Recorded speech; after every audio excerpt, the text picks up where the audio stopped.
भाई एकदम सत कथाटी कहबी चिंगुड़ी आप जेकोसी भी आइटम बनाते कि आम ओडिया स्टाइल जदि चिंगुड़ी तरकारी बनईदे झोल भली तो आपणकर भात जो केतबे सरीज आप निजे भी जापर बहुत ही टेस्टी लगे।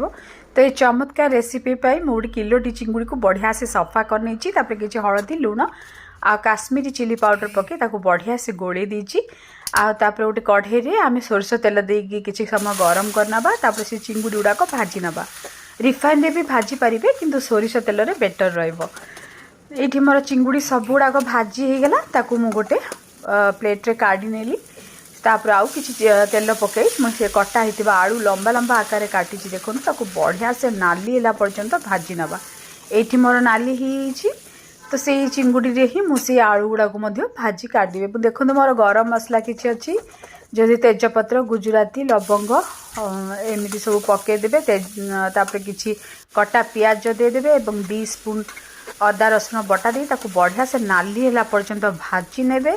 तापर किसी गुंड मसला हलदी गुंड नाली लंका गुंड धनिया पाउडर जीरा पाउडर लुण दे बढ़िया से भाजी नेबे। तापर 2-3टी टमाटो को काटिकी से पकईदेवे। देखो आप ना कि पानी पकईदेवे जहाँ कढ़ई लगे मसला गुड़िक 2 मिनट देवे से पूरा कुक हो। देखो ये मोर पूरा कुक हो सारा तो ये कौन कर भजा होता चिंगुड़ी आलू को से पकईदेली बढ़िया से कषिदेवे 3-4 मिनिट आप हाँ कषिदेला जाकि आपड़ कौन करेंगे ना जो बर्तन में आपंकर चिंगुड़ी आलू रखी थे से ही ग्रेवी आपको केतिकी दरकार से अनुसार पानी देदेवे।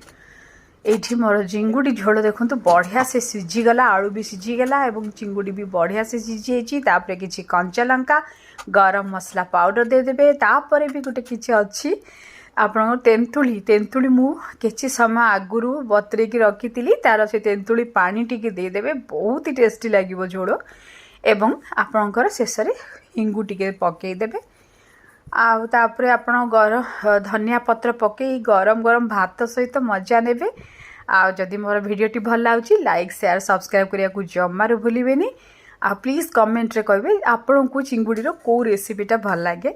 मत तो भाई चिंगुड़ी आलू झोलटा बहुत ही भल लगे। Thank you for watching friends. Thank you.